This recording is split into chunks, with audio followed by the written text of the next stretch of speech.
kuliah yang baru ya. 2 minggu ini kita akan membahas tentang manajemen pemasaran ya, marketing management. Oke. Ya. Pertemuan pertama kita untuk manajemen pemasaran ini topiknya adalah kita akan membahas tentang pengertian apa itu manajemen pemasaran ya. Dan setelah pertemuan hari ini, diharapkan kalian mampu memahami pengertian, fungsi, peranan, konsep, dan filosofi tentang manajemen pemasaran. Ya, oke. Nah, pertama yang akan kita bahas itu adalah apa sih marketing? Ya, marketing atau pemasaran itu artinya apa? Ya. Nah, menurut seorang ahli yang bernama Philip Kotler, ya, marketing is a social and managerial process by which individuals and groups obtain what they need and want through creating and exchanging products and value with others. Ya, jadi pemasaran itu adalah sebuah proses sosial dan sebuah proses manajerial ya, sehingga setiap individu atau sekelompok orang bisa mendapatkan apa yang mereka butuhkan dan mereka mau ya, melalui pertukaran produk atau nilai dengan lainnya ya. Jadi intinya adalah pemasaran itu atau marketing itu adalah bagaimana sekelompok masyarakat atau setiap orang masyarakat yang memiliki kebutuhan atau memiliki keinginan ya, bagaimana caranya mereka bisa mendapatkan hal yang mereka ingini tersebut ya. Mereka bisa mendapatkan hal yang mereka butuhkan tersebut ya, dan nantinya mereka akan mendapatkan hal tersebut dengan melakukan sebuah pertukaran ya. Kalau zaman sekarang kita kenal dengan pertukaran menggunakan uang ya. Jadi uang itu adalah sebuah alat tukar yang sah ya. Jadi kita bisa mendapatkan suatu barang yang kita inginkan atau kita butuhkan dengan menukarnya dengan uang ya, atau membelinya. Nah, pemasaran itu adalah bagaimana agar proses transaksi itu bisa terjadi. Bagaimana mempertemukan orang-orang yang butuh suatu barang dengan orang yang memiliki barang tersebut.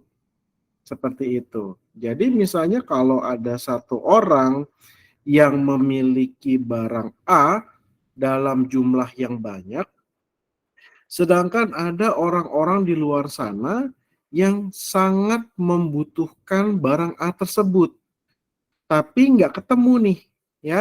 Si orang yang punya barang A tidak tahu ada orang yang butuh barang tersebut, sedangkan orang yang butuh barang A tidak tahu di mana dia bisa mendapatkan barang tersebut. Nah, pemasaran itu adalah mempertemukan ya, mempertemukan orang-orang yang memiliki barang tersebut dengan orang-orang yang membutuhkan barang tersebut, yang nantinya akan terjadi proses transaksi. Ya.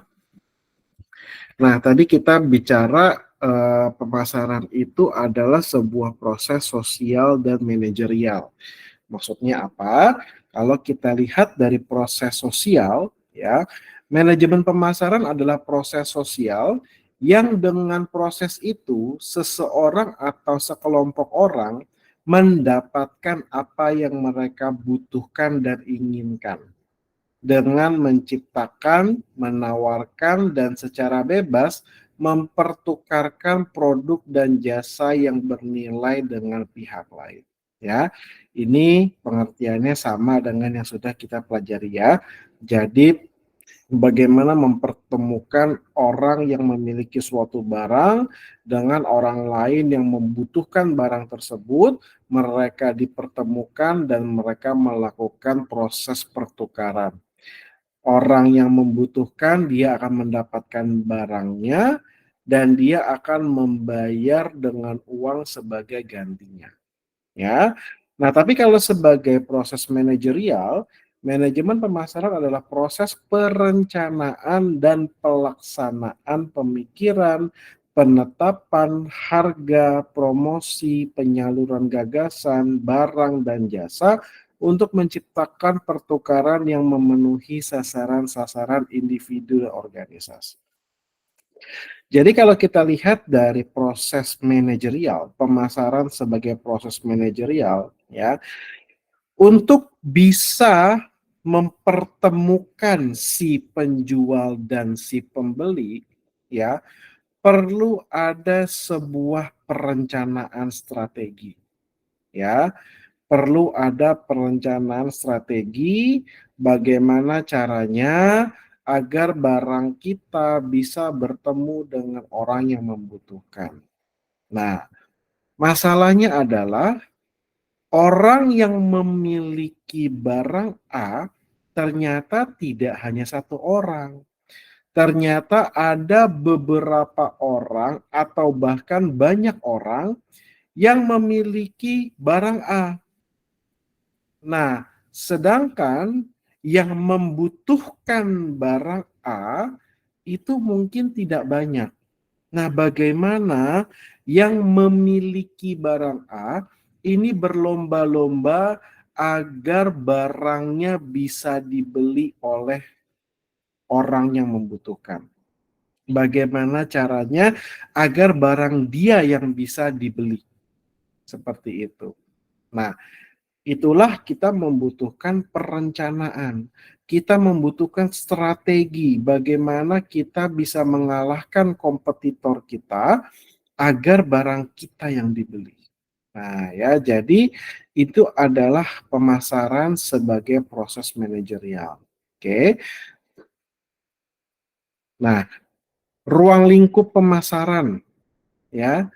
Nah, konsep inti pemasaran itu adalah proses mendapatkan suatu produk yang diinginkan dari seseorang yang menawarkan sesuatu sebagai gantinya, ya. Jadi intinya sama aja nih dari yang kita bahas dari tadi ya. Jadi intinya adalah bagaimana pemasaran tersebut mempertemukan orang-orang yang membutuhkan sebuah produk dengan orang-orang yang memiliki produk tersebut dan mau menawarkannya. Ya, dengan kondisi yang pertama terdapat paling tidak dua pihak, yaitu pembeli dan penjual. Kalau hanya ada penjual, namun tidak ada pembeli, maka tidak akan terjadi yang namanya transaksi. Begitu juga kalau hanya ada pembeli, namun tidak ada orang yang menjual, maka tidak bisa dilakukan transaksi. Ya, transaksi baru bisa dilakukan kalau ada minimal dua pihak. Kenapa kita bilang minimal dua pihak? Karena terkadang ada pihak tambahan, ya, seperti perantara atau maklar atau agent atau iklan, ya, itu adalah pihak-pihak di tengah yang akan menjembatani antara penjual dan pembeli. Tapi kalau paling minimal itu ada pembeli dan penjual saja sudah terjadi transaksi, ya. Setiap pihak mempunyai sesuatu yang bernilai bagi pihak lain. Si penjual memiliki barang yang memang dibutuhkan oleh pembeli. Pembeli mencari barang yang memang dimiliki oleh si penjual. Jadi setiap pihak harus memiliki sesuatu yang bernilai. Si penjual punya barang yang bernilai bagi pembeli, si pembeli memiliki uang yang bernilai bagi si penjual. Ya. 3, setiap pihak mampu berkomunikasi dan menyampaikan produk. Si penjual dia mampu menceritakan barang apa yang dia jual, keunggulannya apa, dan kenapa si pembeli itu harus membeli barang itu dari dia. Sedangkan si pembeli, dia mampu menceritakan barang apa sih yang sedang dibutuhkan agar sesuai dengan barang yang dijual oleh si penjual. Ya.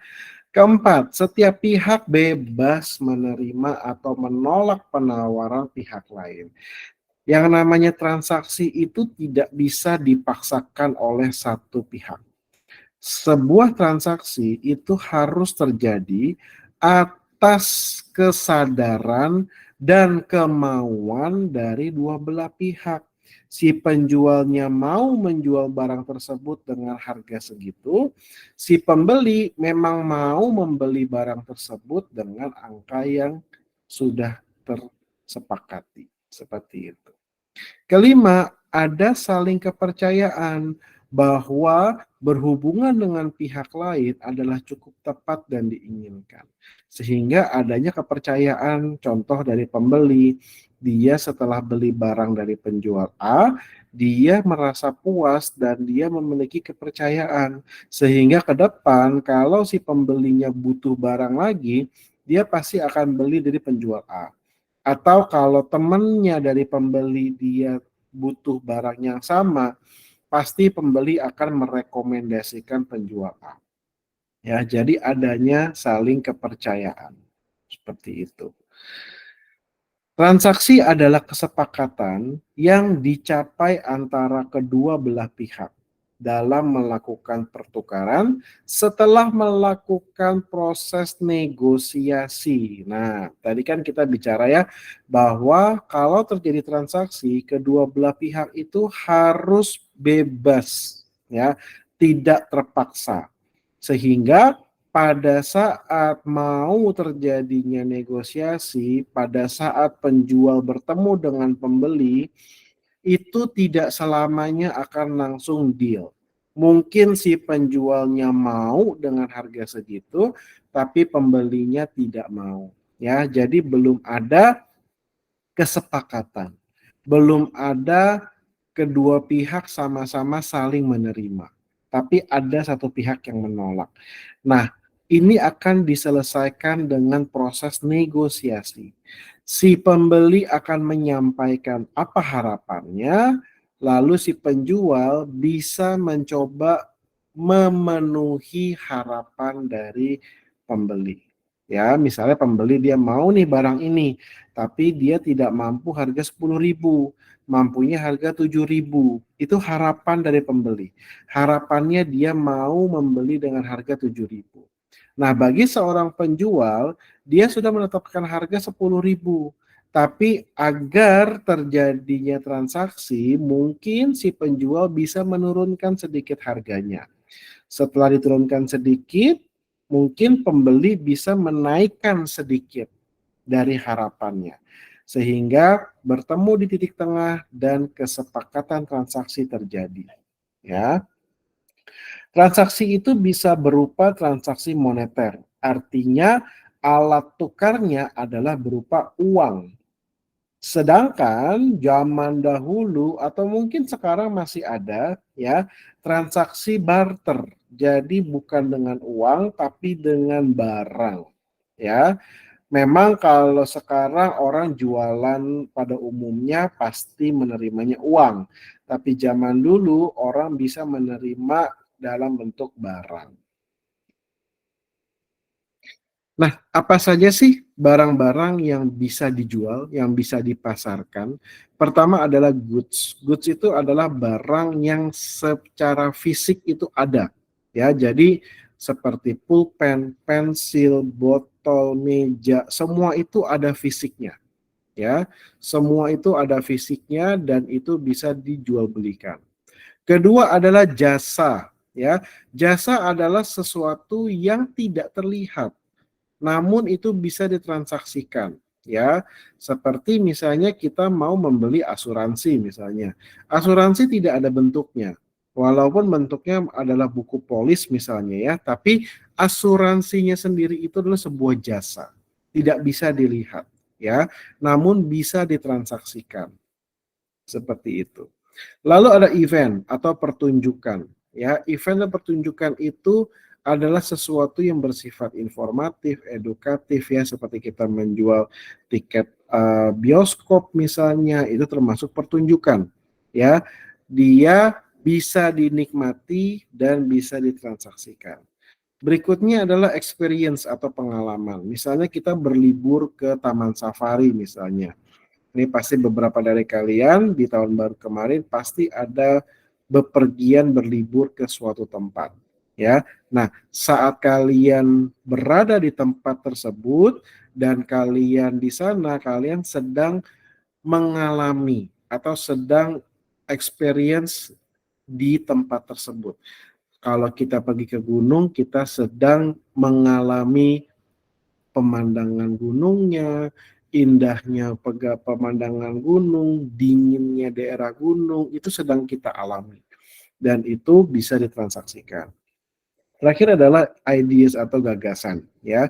Misalnya kita sebagai seorang konsultan atau konsultan apa gitu ya, yang kita jual adalah gagasan kita. Kita menjual ide kita kepada investor, ya. Jadi itu bisa ditransaksikan. Nah, inilah adalah beberapa hal yang bisa ditransaksikan. Paling gampang yang mana? Paling gampang itu adalah goods, ya, karena barangnya ada. Barangnya kelihatan, ya, kita bisa melihat barangnya, kita bisa mengecek barangnya, dan kita bisa menggunakan barangnya. Jasa, pertunjukan, pengalaman, dan gagasan itu tidak ada bentuk nyatanya, ya. Misalnya pertunjukan, kita nonton bioskop. Memang selama nonton kita melihat ada bentuknya, yaitu layarnya dengan filmnya. Tapi setelah itu kita tidak bisa memiliki filmnya, tidak bisa memiliki acaranya, tapi itu semua sudah menjadi pengalaman. Ya, jadi tidak ada bentuk fisiknya. Ya, seperti itu. Nah, siapa yang melakukan pemasaran? Ya, yang melakukan pemasaran sudah pasti adalah seseorang yang menjadi marketer atau seseorang yang memiliki keahlian untuk bisa mempertemukan antara pembeli dengan penjual. Ya. Terus ada istilah yang namanya pasar. Ya, pasar itu kalau yang kita kenal, yang kita tahu ya, pasar itu adalah tempat fisik di mana pembeli dan penjual berkumpul untuk mempertukarkan barang, ya. Jadi kalau kita pergi ke sebuah pasar, supermarket atau namanya pasar swalayan, ya, pokoknya semua pasar ya itu adalah sebuah tempat di mana pembeli dan penjual bertemu, ya. Mereka bertemu dan mereka mempertukarkan barang, ya. Penjual memberikan barangnya, pembeli memberikan uangnya, ya. Ahli ekonomi mengatakan bahwa pasar adalah sebagai kumpulan pembeli dan penjual yang melakukan transaksi atas produk sesuatu, ya. Nah, tapi kalau kita sedang belajar ilmu marketing, maka pasar itu sebenarnya bukan tempat, ya. Kalau tadi kita belajar pasar itu adalah sebuah tempat bertemunya penjual dan membeli, tapi dalam ilmu marketing pasar itu bukan tempat, ya. Pasar itu kita gunakan untuk meng apa jadi dalam ilmu marketing pasar itu artinya adalah calon pembeli atau orang-orang atau sekelompok masyarakat yang berpotensi membeli barang kita. Contoh misalnya ya, eh contoh misalnya kita mau menjual meja kerja, ya, meja kantor, ya. Nah, memang bisa dibilang semua orang di dunia ini, ya, itu sebenarnya bisa aja beli produk kita, betul, ya. Tapi masalahnya apakah mereka berpotensi atau tidak, ya. Kita lihat barang kita adalah meja kantor. Nah, otomatis Orang-orang yang berpotensi membeli barang kita adalah orang-orang yang membutuhkan meja kantor. Antara dia memang punya gedung kantor, atau dia mungkin seorang karyawan yang butuh meja kantor, atau lain-lainnya. Nah, orang-orang yang kira-kira butuh meja kantor itu adalah kita sebut sebagai pasarnya kita atau target marketnya kita. Ya, apakah semua orang yang kira-kira butuh meja kantor adalah pasar kita? Belum tentu, ya. Kita bisa mengelompokkan lagi berdasarkan mungkin kemampuan pembeliannya. Kita menjual meja kantor bukan meja kantor sembarangan, tapi meja kantor eksklusif, kelas atas, yang harganya sangat mahal. Ya, tentu tidak semua orang-orang yang butuh meja kantor mampu membeli meja kantor kita. Sehingga kita bisa mengerucutkan lagi, pasar kita adalah orang-orang yang kira-kira butuh meja kantor dan mampu membeli dengan harga segitu. Nah, kita sebagai seorang marketing, sebagai seorang marketer atau bagian pemasaran, saat kita diperintahkan atasan kita untuk menjual meja kantor ini, ya, kita melihat lagi pasar kita siapa. Satu, orang-orang yang kira-kira butuh meja kantor. Dua, orang-orang yang kira-kira mampu beli meja kantor kita. Oke, sekarang yang nomor satu dulu, orang-orang yang kira-kira butuh meja kantor. Kira-kira kita cari di mana ya orang-orang yang kira-kira butuh meja kantor? Nah, secara logika, kita akan mencari di daerah yang banyak gedung perkantoran. Ya, karena itu pasarnya kita yang pertama. Nah, otomatis saya kalau memasarkan meja kantor saya tidak akan memasarkannya ke restoran. Tidak nyambung. Orang-orang di restoran tidak mungkin butuh meja kantor. Ya, akhirnya saya akan cari ke gedung-gedung perkantoran. Oh, saya nemu nih beberapa area yang memiliki gedung perkantoran. Ya, sekarang kita kerucutkan lagi. Yang tadi kita bilang pasar kita adalah orang-orang yang mampu membeli harga segitu. Nah, kita saring lagi. Kita tadi nemu daerah yang punya gedung perkantoran, tapi di daerah pinggiran, ya, yang secara logika kemungkinan kantor-kantor di daerah pinggiran mereka tidak mungkin mencari meja kantor yang kelas atas. Mereka pasti mencari meja kantor yang terjangkau tapi bisa digunakan. Nah, saya cari lagi di mana ya daerah yang memiliki gedung perkantoran tapi yang kelas atas. Oh, ketemulah mungkin di daerah Sudirman atau SCBD. Nah, saya akan memfokuskan menjual produk saya di daerah tersebut. Sehingga saya tidak akan capek-capek ya memasarkan produk saya di tempat-tempat yang tidak potensial produk saya terjual. Nah ya, cuman pertanyaannya gini, memang sudah pasti nggak mungkin kalau kita ke restoran, lalu restoran nggak butuh meja kantor. Ya mungkin-mungkin aja, siapa tahu ternyata ownernya restoran, dia lagi nyari meja kantor buat diri dia sendiri, ya yang bagus misalnya. Mungkin saja, tapi potensial nggak? Tidak. Ya, tidak potensial. Kalau potensial itu yang kemungkinan besar akan beli produk kita. Ya, seperti itu. Itu adalah pasar. Nah, berikutnya adalah konsep pemasaran. Ya, konsep dasar pemasaran. Konsep pemasaran itu muncul pada pertengahan tahun 1950-an. Pada zamannya waktu itu, perusahaan menjalankan pemasaran cukup dengan dua kata saja. Buat dan jual. Ya, Para pemasar mengatakan, inilah produk yang saya buat, silahkan Anda beli. Nah, ini memang terjadi di zaman dahulu. Kenapa?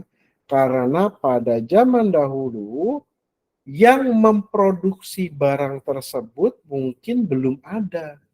Kita baru satu-satunya.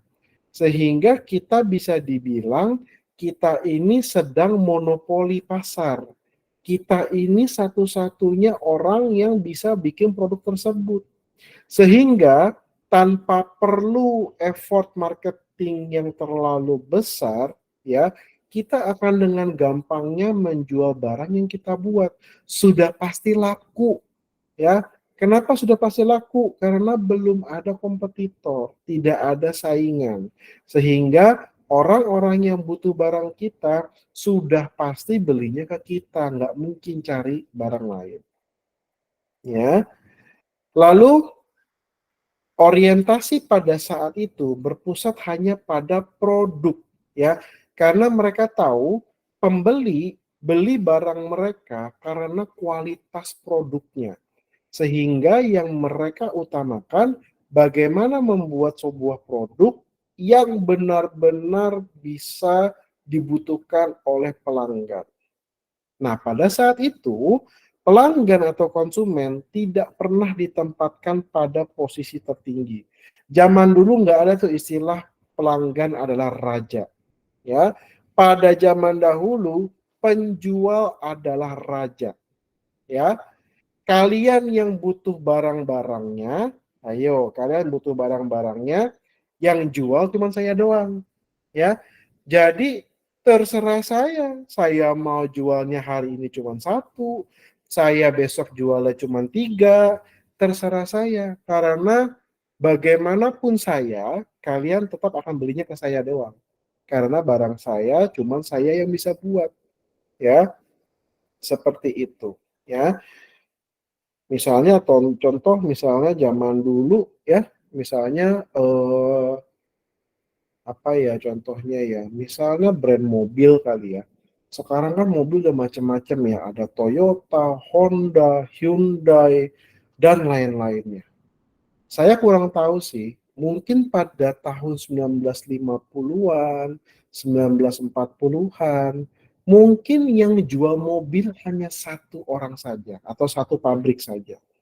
Sehingga ya udah apapun yang mobil saya buat, kamu pasti akan beli di saya karena nggak ada lagi yang jual mobil. Ya, seperti itu. Nah, berbeda jauh dengan zaman sekarang. Ya, zaman sekarang kompetitor itu sangat banyak. Ya, misalnya contoh kita nih misalnya mampu membuat sebuah produk yang asli buatan kita, original buatan kita dan hanya ada satu-satunya di dunia. Kita jual dan laku misalnya ya. Percayalah dalam waktu sebulan 2 bulan sudah akan muncul kompetitor yang menjual barang yang sama. Atau mungkin barangnya bisa lebih bagus, atau mungkin barang yang sama harganya lebih murah. Wah, di situ pembeli sudah punya pilihan. Nah, kalau pembeli sudah punya pilihan, yang pusing siapa? Yang pusing kita. Bagaimana caranya pembeli itu tetap belinya di saya?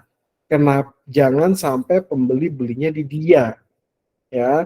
Nah, nanti akan kita masuk nih ke sebuah topik yang namanya unique selling proposition atau apa sih keunikan dari produk kita? Kenapa sih pembeli harus belinya di tempat kita? Kenapa sih pembeli tidak boleh beli di tempat lain? Nah, mungkin kita memiliki sebuah keunikan ya yang tidak dimiliki kompetitor kita. Nah, ini kan kita bahas nanti. Nah, bagaimana dengan konsep dasar pemasaran sekarang dan yang akan datang? Ya, konsep buat dan jual untuk kondisi saat sekarang tidak dapat dipertahankan lagi. Ya, paling tidak ada pergeseran filosofis dari kata buat dan jual menjadi pahami dan tanggapi. Ya, pahami artinya apa? kita menceritakan kepada konsumen tentang barang kita, keunikan barang kita, lalu kehebatan barang kita. Kita ceritakan kepada konsumen agar konsumen tahu, oh barang kita tuh bedanya seperti ini loh. Barang kita tuh unggulnya seperti ini loh dari kompetitor lain. Nah, saat kita menceritakan kepada calon pembeli, harapannya calon pembeli itu paham ya apa kualitas barang kita. Setelah itu mereka tanggapi, kira-kira dengan keunggulan seperti itu, pembeli butuh gak keunggulan itu? Ya, pembeli mau beli di kita gak dengan keunggulan seperti itu? Atau keunggulan kita itu belum bisa menyaingi kompetitor kita? Nah, itu kan akan kembali ke pembelinya. Kita hanya bisa menceritakan apa keunggulan barang kita. Nah, kadang kita berpikir ya, sesimpel itu loh. Sesimpel misalnya gini, contoh ya. Saya punya sebuah botol minum ya. Botol minum saya keunikannya itu dia bisa tahan dingin sampai seharian ya. Pada saat kita mau menceritakan keunggulan tersebut kepada calon pembeli ya, masalahnya belum tentu pembeli akan gampang paham, belum tentu pembeli itu mau mendengarkan cerita kita ya, apalagi yang namanya masyarakat itu jumlahnya ada ratusan juta, bahkan di dunia mungkin miliaran. Bagaimana caranya kita menceritakan kualitas produk kita kepada masyarakat miliaran ini satu persatu ya. Nah, itulah yang namanya perlunya sebuah marketing ya. Bagaimana marketing ini menyampaikan apa cerita yang mau kita ceritakan kepada para calon pembeli ya, seperti itu. Nah, kalau kita sudah sukses ya menceritakan keunggulan barang kita, maka yang terjadi akan seperti merek Aqua. Setiap kita mau minum air mineral, selalu kita bilangnya mau beli Aqua.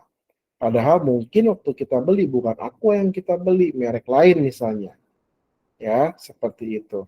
Terus misalnya uh, kalau kita mau beli makanan ringan, snack gitu, selalu kita belinya saya mau beli Ciki gitu. Padahal mungkin yang kita beli bukan merek Ciki, tapi merek-merek yang lain. Nah, saat kita sudah seperti itu, maka Aqua dan Ciki itu sudah berhasil menceritakan produknya kepada masyarakat. Ya, saat kita mau sikat gigi, kita bilangnya mau pakai odol. Padahal odol itu adalah nama merek, ya. Nama barangnya itu pasta gigi, tapi ada dulu mereknya itu merek odol. Tapi begitu melekatnya di otak kita sampai sekarang kita mau sikat gigi selalu bilangnya mau beli odol. Ya, nah itu adalah keberhasilan uh, sebuah produsen menceritakan produknya sampai konsumen memahami. Ya, konsep pemasaran saat ini adalah kuncinya perusahaan harus menjadi lebih efektif dibandingkan para pesaing dalam menciptakan, menyerahkan, dan memperkenalkan atau mengkomunikasikan nilai pelanggan ke pasar yang sudah dibidiknya. Nah, yang mau diceritakan tuh apa? Yang mau diceritakan itu adalah nilai atau value. Ya, kalau kamu beli produk saya, kamu akan mendapatkan sebuah keunggulan yang tidak dimiliki oleh kompetitor lain. Itu namanya value. Ya, nilai kita yang membedakan kita terhadap barang kompetitor kita. Ya, jadi pemasaran yang efektif adalah bagaimana kita bisa menceritakan value kita kepada masyarakat sampai masyarakat paham. Seperti itu. Nah, jadi proses manajemen pemasaran itu stepnya ada 5. Pertama, menganalisis pemasaran. Ya, jadi pemasaran itu ada beberapa teknik-teknik. Jadi kita mau menyusun kira-kira teknik atau strategi apa yang paling pas untuk pemasaran produk kita. Saat kita mau memasarkan produk handphone, tentu tekniknya akan berbeda saat kita memasarkan produk restoran. Ya, tekniknya akan berbeda, caranya akan berbeda. Ya, saat kita mungkin mau menjual produk handphone, kita bisa menggunakan iklan TV, iklan YouTube dan lain-lainnya. Ya, tapi saat kita mau menjual produk makanan, ya, kita mungkin tidak efektif menggunakan televisi, tapi kita bisa menggunakan strategi lainnya. Ya, lalu step kedua adalah kita memilih pasarnya, ya. Jadi tadi setelah kita tahu nih produk kita seperti ini, kita bisa menentukan kira-kira target market kita siapa ya yang potensial untuk membeli produk kita. Ketiga, setelah kita sudah menentukan target pasar kita rancanglah strategi pemasaran kita agar benar-benar efektif kena ke target pasar kita. Ya, setelah itu kita rencanakan program-program pemasarannya, lalu kita lakukan proses pemasarannya. Ya. Inti dari konsep marketing itu ada 5. Needs, wants, and demands, kebutuhan, kemauan, dan penawaran. Ya, kita kalau butuh suatu barang tapi tidak ada yang menawarkan, maka tidak bisa. Kita menawarkan sebuah barang tapi tidak ada yang butuh barang kita, maka tidak bisa juga. Ya. Jadi kita harus cari tahu dulu nih, apa sih yang menjadi kebutuhan dan keinginan dari masyarakat zaman sekarang. Setelah kita tahu nih apa sih kebutuhan dan kemauan mereka, kita buatlah produk atau servis yang menyesuaikan dengan kebutuhan pasar. Nah, setelah kita buat produknya, ternyata ada kompetitor. Nah, kita buatlah value atau sesuatu yang membedakan produk kita dengan kompetitor. Setelah produk kita unggul, masyarakat suka akan produk kita, maka terjadilah transaksi. Ya, transaksi terjadi, hubungan pun terjadi. Ya, jadi hubungan itu bukan antara kita dengan pacar saja, tapi hubungan itu terjadi antara pembeli dan penjual juga.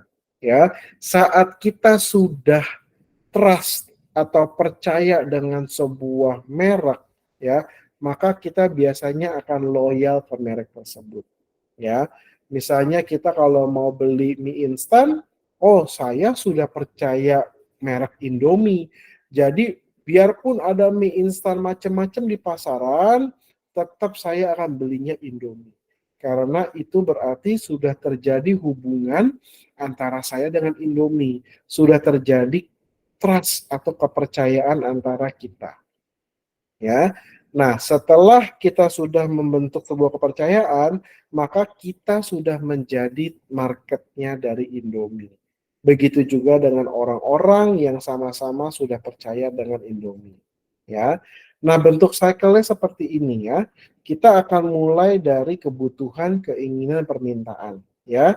Jadi saat kita mau membuat sebuah produk, cari tahu dulu masyarakat lagi butuhnya apa, baru kita bikin produk menyesuaikan kebutuhan dan keinginan masyarakat.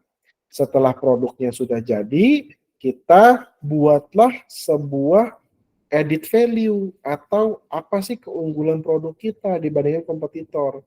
Setelah kita sudah punya value, kita juallah ke masyarakat, ke target market kita. Saat value kita berhasil mengenai hati konsumen, maka terjadilah transaksi. Mereka beli produk kita, mereka suka dengan produk kita, mereka suka dengan servis kita, maka terbentuklah sebuah hubungan ya antara pembeli dengan kita sebagai penjual. Setelah banyak orang yang memiliki hubungan baik dengan kita, maka terbentuklah sebuah market atau sebuah pasar. Ya, seperti itu. Oke, sebelum saya lanjut, kita break dulu 20 menit seperti biasa. Kita ketemu lagi jam 4:10. Ya, terima kasih.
Oke, kita lanjut lagi.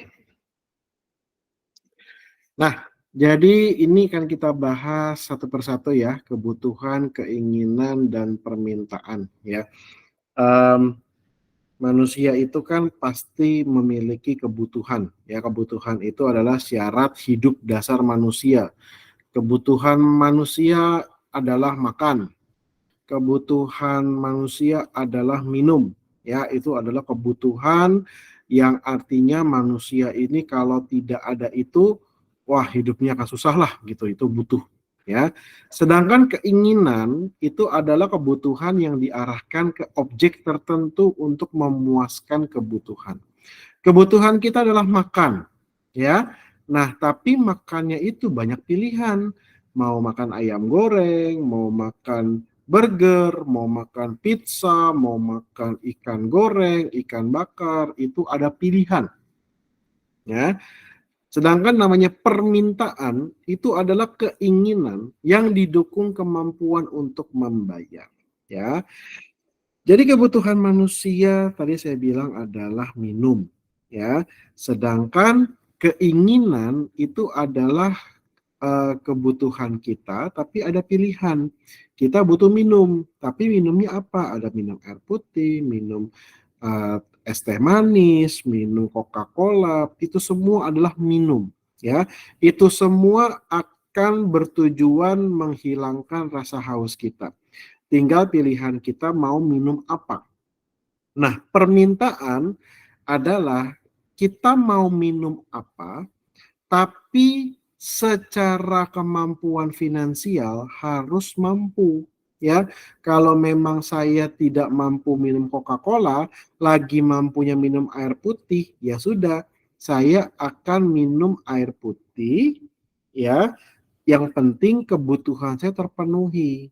Nah, tapi kadang-kadang ada orang yang saking pengennya Coca-Cola, walaupun sedang tidak mampu beli Coca-Cola, dia bela-belain pinjem duit sama orang untuk beli Coca-Cola. Nah, keinginan ini lebih kuat daripada kebutuhan. Ya, kebutuhan kita misalnya kita butuh handphone, ya, karena di pekerjaan kita itu komunikasinya lewat handphone, WhatsApp dan lain-lain. Saya butuh handphone. Nah, masalahnya handphone itu banyak sekali pilihannya. Dari yang harga di bawah 1 juta sampai harga di atas 20 juta juga ada, ya.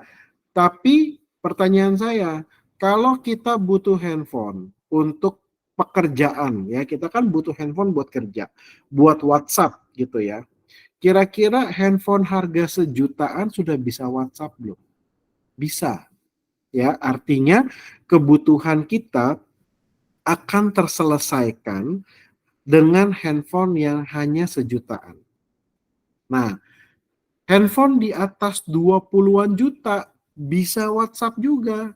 Ya, sama-sama bisa WhatsApp. Tapi dia akan memberikan value. Ya, dia akan memberikan sebuah hal-hal yang tidak dimiliki handphone 1 jutaan.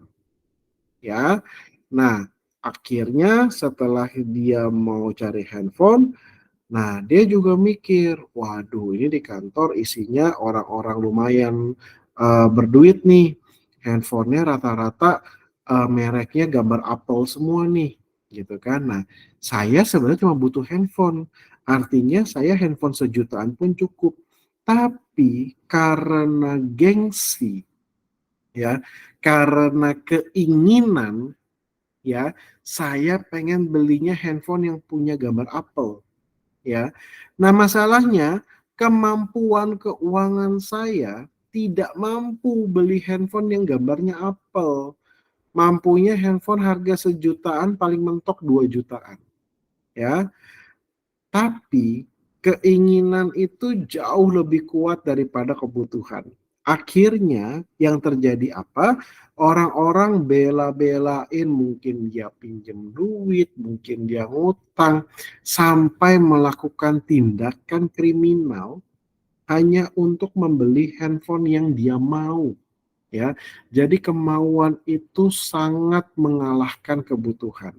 Nah, ini yang dilihat oleh para produsen, para penjual.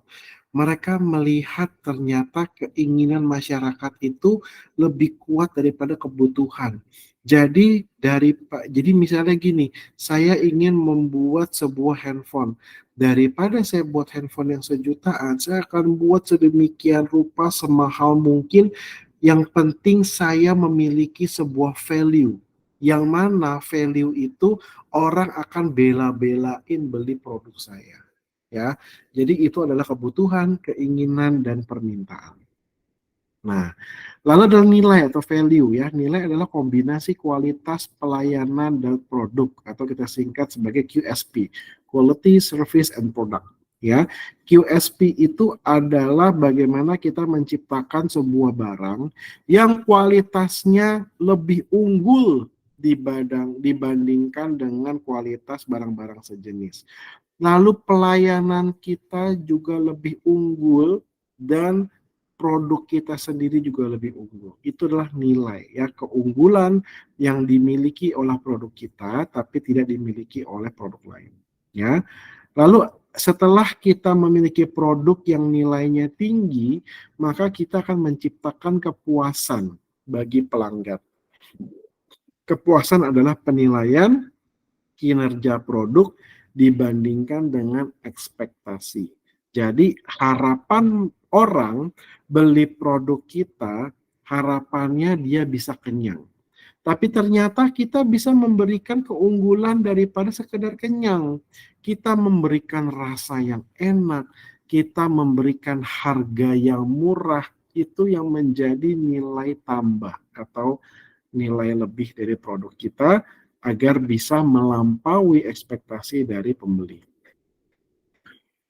Nah, konsep pemasaran zaman sekarang itu adalah udah kita bahas ya, menetapkan target marketnya, lalu kita setelah tahu target market kita, kita harus mengerti dulu apa sih kebutuhan pelanggan, ya. Lebih tepatnya apa sih keinginan pelanggan, ya, karena keinginan itu lebih kuat daripada kebutuhan. Lalu menjalankan pemasaran secara terintegrasi dan menciptakan kepuasan pelanggan. Jadi ujung-ujungnya dari pemasaran ya, marketing, ujung-ujungnya itu bukan penjualan ya. Kadang orang salah nih. Orang bilang pemasaran atau marketing itu targetnya adalah penjualan ya. Salah. Marketing atau pemasaran, goalnya atau targetnya adalah kepuasan pelanggan. Karena pada saat pelanggan puas dengan barang kita, terjadi relationship atau hubungan yang baik antara pelanggan dengan kita, percayalah ke depan kita tidak perlu capek-capek bikin pemasaran lagi, mereka sudah akan datang ke kita. Ya, contoh misalnya gini, brand-brand besar seperti KFC misalnya, ya, kita jarang loh melihat iklan KFC di TV, ya, karena mereka sekarang sudah di titik di mana mereka sudah tidak perlu pemasaran yang berlebihan. Karena mereka sudah dikenal masyarakat, mereka sudah dipercaya oleh masyarakat, sehingga tanpa mereka ngapa-ngapain, ya, masyarakat itu kalau mau makan ayam goreng datang sendiri ke dia, ya. Paling KFC itu hanya melakukan maintain, ya, dia menjaga hubungan baik dengan konsumen dengan memberikan barang yang kualitasnya stabil tetap bagus, pelayanannya bagus, lalu dikasih promo-promo yang menarik, ya. Itu semua teknik marketing kecil-kecil karena mereka sudah dapat pasarnya, mereka cuma perlu maintain produknya, ya. Sedangkan kalau kita baru punya merek, baru punya brand, tentu usaha kita akan besar-besaran untuk apa? Untuk memperkenalkan produk kita kepada masyarakat. Ya, nanti setelah mereka kenal produk kita, mereka tertarik beli produk kita, mereka beli produk kita, mereka puas dengan produk kita, baru mereka akan mencapai di titik menjalin hubungan dengan kita. Ya, iklan Indomie misalnya. Zaman dulu mungkin sekitar 20 tahun yang lalu, 30 tahun yang lalu, iklan Indomie itu sangat gencar ya di TV ya. Kalau kita lihat iklan-iklan jadul Indomie itu sangat luar biasa banyak ya.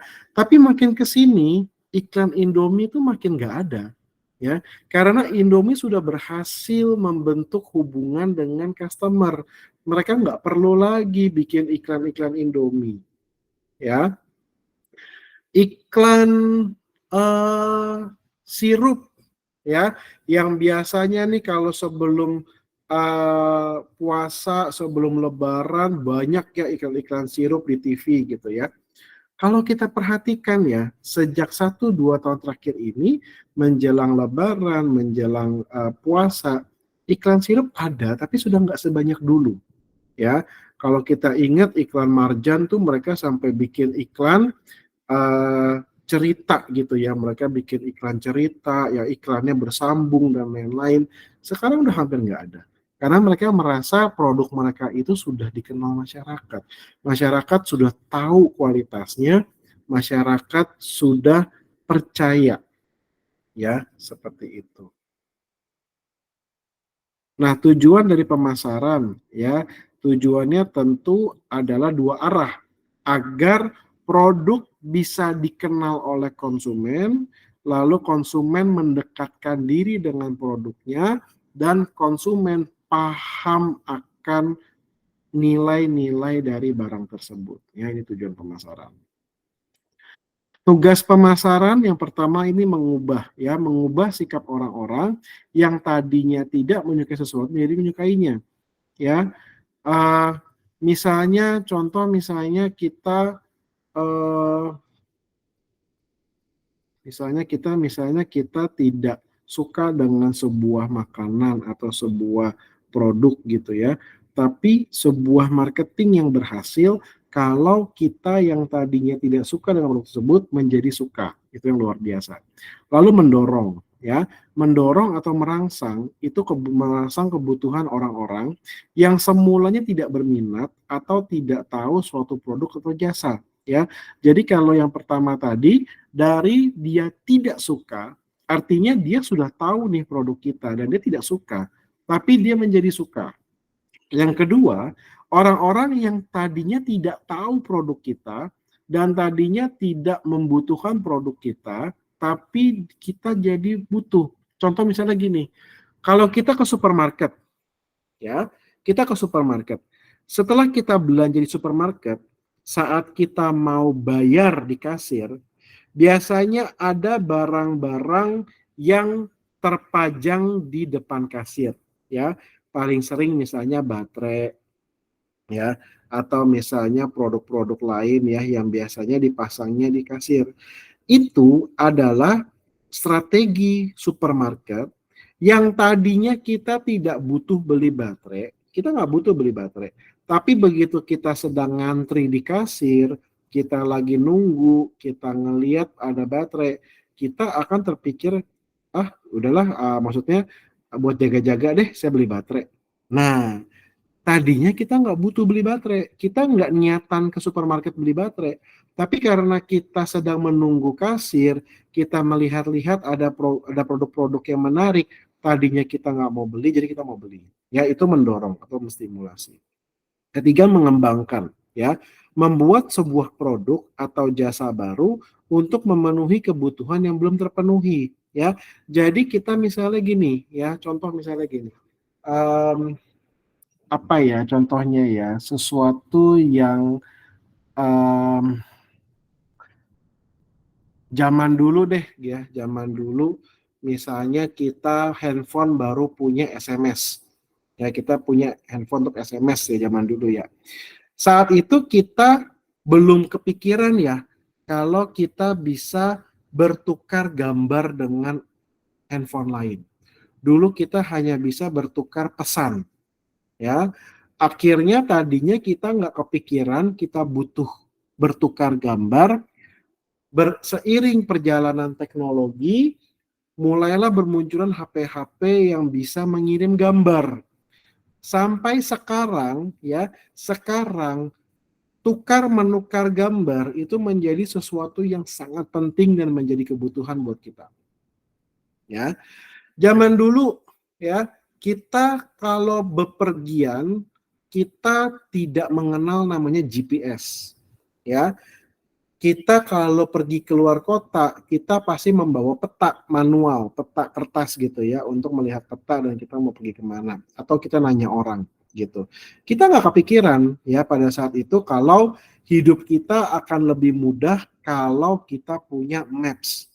Dulu kita nggak kepikiran. Tapi seiring berjalan teknologi, ya sekarang ya handphone itu bisa memunculkan maps. Ya, kita pergi kemanapun sudah tidak pusing. Pergi kemanapun kita udah nggak perlu nanya orang karena sudah ada maps yang menuntun kita. Jadi itu adalah mengembangkan dari yang tadinya kita nggak kepikiran kalau kita butuh itu sampai sekarang kita menjadi butuh, ya. Lalu mengaktifkan kembali, ya ini artinya sebuah barang yang tadinya sedang hits, ya barangnya hits. Contohnya paling gampang nih, sekarang adalah Aqua, ya. Aqua itu kan tadinya brand yang udah legend banget, hits banget, siapa sih nggak tahu Aqua gitu ya. Nah, karena ada isu galon Aqua itu mengandung BPA, ya, sekarang sedang digencar dengan merek Le Minerale yang mereka bilang galon mereka BPA free dan galonnya tidak diisi ulang, itu menjadi kekuatan mereka. Nah, sekarang Aqua ini sedang menjadi menurun, ya, sedang menurun nih gara-gara isu-isu tersebut. Le Minerale dia iklannya gencar-gencaran. Nah, sekarang Aqua sedang melakukan namanya remarketing. Mereka bagaimana caranya mengaktifkan kembali masa-masa kejayaan mereka. Ya, seperti itu. Menyelaraskan, mengubah pola permintaan sehingga dapat sesuai dengan pola penawaran, ya. Bagaimana kita bisa mempengaruhi masyarakat yang tadinya dia butuh barang A, B, C, kita bisa selaraskan, tambahin lagi selain A, B, C, beli juga yuk D, E, F, seperti itu. Itu menyelaraskan. Lalu memelihara. Nah, memelihara ini adalah tadi yang saya bilang, kalau sebuah brand sudah kuat, ya, sudah terbangun relationship dengan masyarakat, tugas dia hanya memelihara saja, ya. Bukan berarti Coca-Cola tidak buat iklan sama sekali, bukan berarti KFC tidak buat iklan sama sekali, tetap akan ada, tapi tugasnya untuk memelihara hubungan yang sudah ada. Mengurangi, ya, mengurangi tingkat permintaan atas sebuah produk atau jasa yang telah ada, ya. Jadi ini kita akan mengubah konsep permintaan masyarakat. Yang tadinya dia pengen makan burger, bagaimana caranya kita mengurangi permintaan orang-orang untuk makan burger agar beralih ke produk ayam goreng misalnya. Jadi kita mau memanipulasi permintaan masyarakat, ya. Lalu merintangi. Nah, ini yang bisa dibilang agak jahat gitu ya, tapi ya itu dunia persaingan ya. Menghancurkan atau merintangi permintaan atau keinginan pada produk tertentu. Tujuannya agar orang-orang tidak lagi mencari produk tersebut, dia akan mencari produknya kita. Ya, seperti itu. Oke, evolution of business models and the role of marketing. Ya, jadi sekarang marketing itu tujuannya adalah untuk menciptakan kepuasan masyarakat atau kita sebut sebagai societal marketing. Kita sedang memarketingkan manusia, bukan hanya memarketingkan barang saja. Ya. Oke. Ini udah kita bahas ya, mulai dari production, product, selling, marketing. Nah, 5 konsep aktivitas pemasaran yang mendasar ya. Ada konsep produksi, konsep produk, konsep penjualan, konsep pemasaran, dan konsep pemasaran berwawasan masyarakat. Ya, kalau konsep produksi itu konsep produksi meyakini bahwa konsumen akan lebih menyukai produk-produk yang tersedia di mana-mana dengan harga murah. ya. Jadi di sini produsen bertujuan untuk menekan harga sebisa mungkin dan memastikan barangnya tersedia dimanapun dia bisa mencari, ya. Kalau konsep produk adalah meyakini bahwa konsumen akan lebih menyukai produk-produk yang menawarkan kualitas, ya.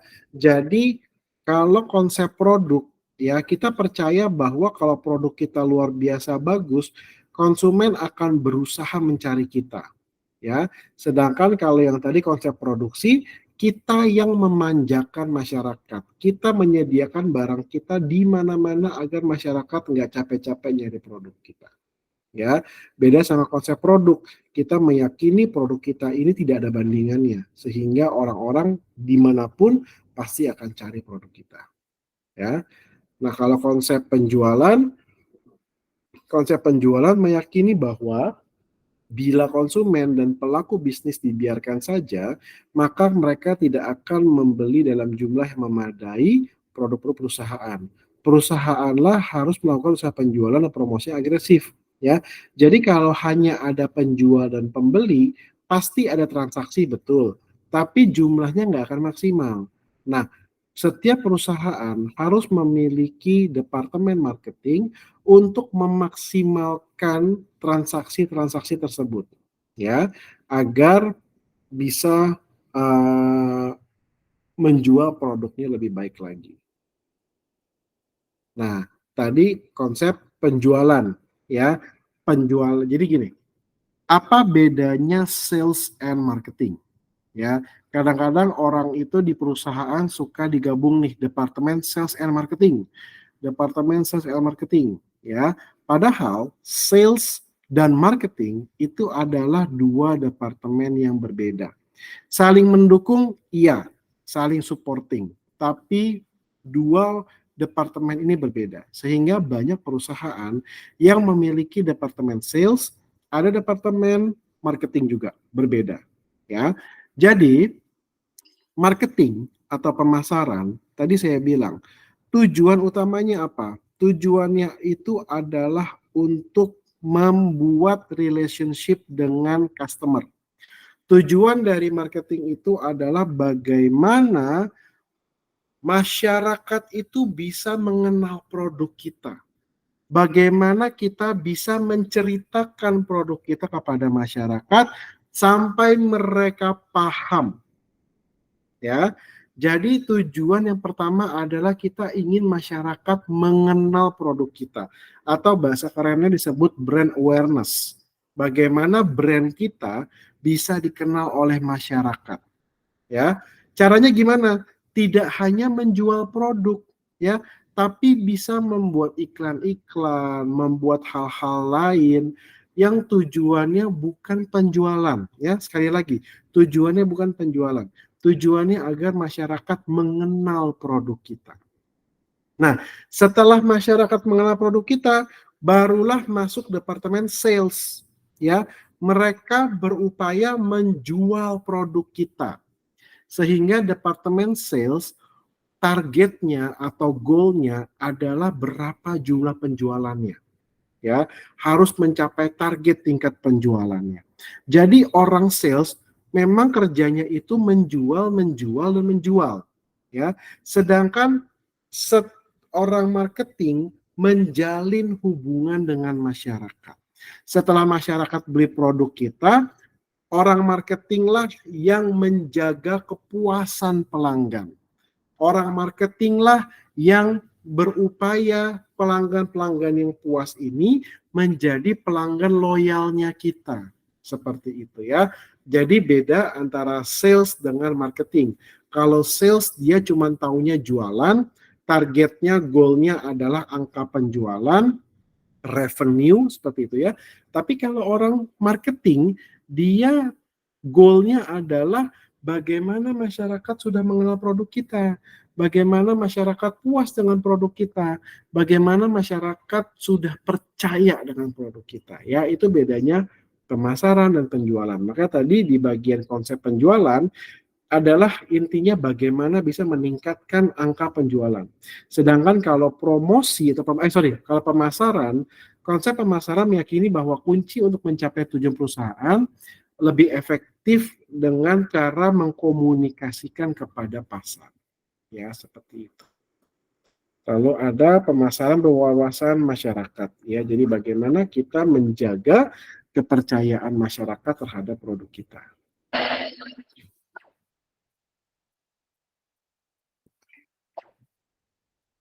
Oke, beda konsep penjualan pemasaran ya, tadi saya bilang. Kalau penjualan, dia intinya dari barang dari pabrik, lalu fokus pada produk yang sudah ada, lalu dia menjual, targetnya adalah berapa keuntungan dan volume penjualan.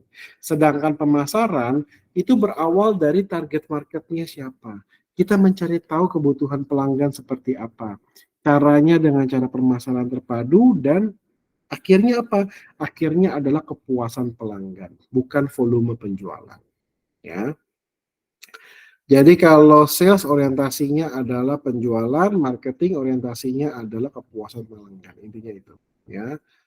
Global market. Oke, kita nggak usah terlalu banyak di sini. Oke, materinya selesai untuk siang hari ini. Sekarang saya buka sesi tanya jawab. Silahkan kalau ada yang mau bertanya. Tapi saya Oke, ada yang mau bertanya? Ya, Pak Dery, silakan Pak Dery. Ya Pak, selamat sore Pak. Izin bertanya Pak. Ya. Ini Pak, kan dulu kita kenal ada sebuah logo Pertamina itu lambang dulunya gambarnya dua kuda laut ya Pak. Betul. Nah sekarang itu kan logonya berubah itu Pak. Nah biasanya itu apa pertimbangan perusahaan itu kalau dia harus merubah logo dari produknya itu, sedangkan kan customer itu di top mind-nya udah tahu kalau Pertamina tuh logonya seperti itu. Nah, dia tuh harus merubah itu pertimbangannya apa, Pak? Dan yang kedua, untuk menjaga agar tetap ada di top mind para customer itu, bagaimana, Pak? Maksudnya perusahaan itu menjaga agar produknya itu tetap ada di top mind-nya customer, even dia udah ngerubah logo atau ngerubah moto dan lain sebagainya gitu, Pak. Terima kasih. Baik. Kalau perusahaan sampai dia mengubah logo, pasti pertimbangannya sangat banyak. Ya, betul. Logo itu biasa kalau masyarakat sudah mengenal, ya sudah ngelotok di otaknya, itu malah akan menjadi suatu negatif kalau kita mengubah logo. Tapi terkadang mengubah logo itu menjadi sebuah keharusan mau tidak mau, ya. Biasanya pertama misalnya contoh brand kita akan bekerja sama dengan brand lain sehingga terbuatlah logo yang baru. Zaman dulu ada brand Sony dan ada brand Ericsson kalau HP gitu ya. Lalu mereka sempat bergabung menjadi Sony Ericsson sehingga mereka harus mengubah logo. Kedua, bisa saja tadinya sedang bekerja sama, tapi akhirnya harus putus di tengah jalan kerjasamanya, sehingganya logo juga harus berubah. Atau berikutnya, memang perusahaan ingin melakukan refreshment atau penyegaran. Perusahaan yang melakukan penyegaran, biasanya mereka itu sudah yakin betul bahwa brand mereka itu sudah dikenal masyarakat. Sehingga tidak masalah kalau mengubah logo, karena contoh tadi Pak Dery bilang Pertamina. Siapa sih orang Indonesia yang tidak tahu Pertamina? Ya, semua orang kalau isi bensin itu dulu pasti di Pertamina. Baru sekarang aja nih ada Shell, ada BP, ada Vivo dan lain-lainnya. Dulu orang isi bensin pasti Pertamina. Ya, tukang bensin di pinggir jalan namanya aja Pertamini, ya dari Pertamina. Artinya Pertamina sudah yakin betul bahwa brand mereka sudah sangat kuat sekali. Sehingga saat mereka mengubah logo, mereka yakin tidak akan terjadi masalah. Ya, jadi kalau memang mengubah logo karena keinginan penyegaran gitu ya, itu dengan syarat memang brand mereka sudah sangat kuat. Atau mereka harus mengganti brand karena memang ada sesuatu di internal perusahaan. Ya.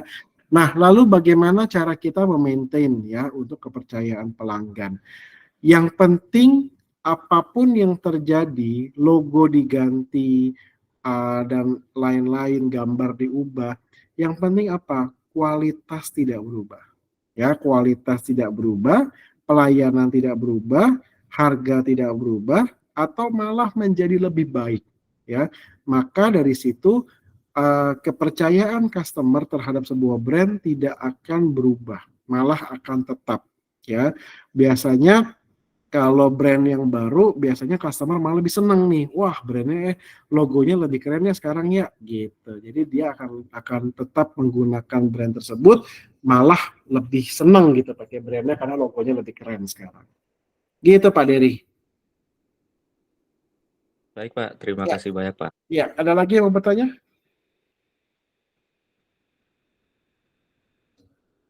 Tidak ada? Oke, kalau tidak ada, berarti kelasnya saya cukupkan di sore hari ini. Terima kasih.